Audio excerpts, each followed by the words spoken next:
மிருகவதை தடுப்பு சட்டத்தில் திருத்தம் கொண்டு வருகிற பேர்ல மத்தியில் ஆளக்கூடிய பாஜக அரசு மாடுகளை இறைச்சிக்காக விற்பனை செய்யக்கூடாது என்று சொல்லி விவசாயிகளுடைய நலனையும் ஒட்டுமொத்த இந்திய மக்களுடைய நலனையும் கெடுக்கிற வகையில அனைத்து வகையான பொருளாதாரத்திற்கும் கேடு விளைவிக்கக்கூடிய வகையில பணக்காரர்களுக்கு கோடீஸ்வரர்களுக்கு மாட்டு இறைச்சியை ஏற்றுமதி செய்யக்கூடிய ஏற்றுமதி விற்பனையாளர்களுக்கு ஏற்றுமதி செய்யக்கூடிய நிறுவனத்தாருக்கு இந்த இறைச்சிகளை எல்லாம் தாரை வார்க்கக்கூடிய ஒரு திட்டத்தை மத்திய அரசு அறிவித்திருக்கிறது.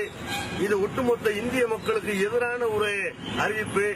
இந்த அறிவிப்பை கண்டித்து தமிழ்நாடு தவ்ஹீத் ஜமாத் சார்பாக சென்னையிலும் ஆர்ப்பாட்டம், பிரம்மாண்டமான ஆர்ப்பாட்டம் நடைபெற்றிருக்கிறது. இப்போது முத்துப்பேட்டையில திருவாரூர் தெற்கு மாவட்டத்தின் சார்பாக இந்த ஆர்ப்பாட்டம் நடைபெறுகிறது. இந்த ஆர்ப்பாட்டம் ஒரு அடையாளமாக நடத்தப்படக்கூடிய ஆர்ப்பாட்டம் தான். இந்த மத்தியில் அறிவித்திருக்கக்கூடிய இந்த அறிவிப்பின் அடிப்படையில் அதிகாரிகள் நடவடிக்கையில் இறங்குவார்களே ஆனால் அவர்கள் எந்த வழியில் வருவார்களோ அதே வழியில் நாங்கள் பதிலடி கொடுப்பதற்கு தயாராக இருக்கிறோம் என்பதை நாங்கள் தெரிவித்துக் கொள்கிறோம்.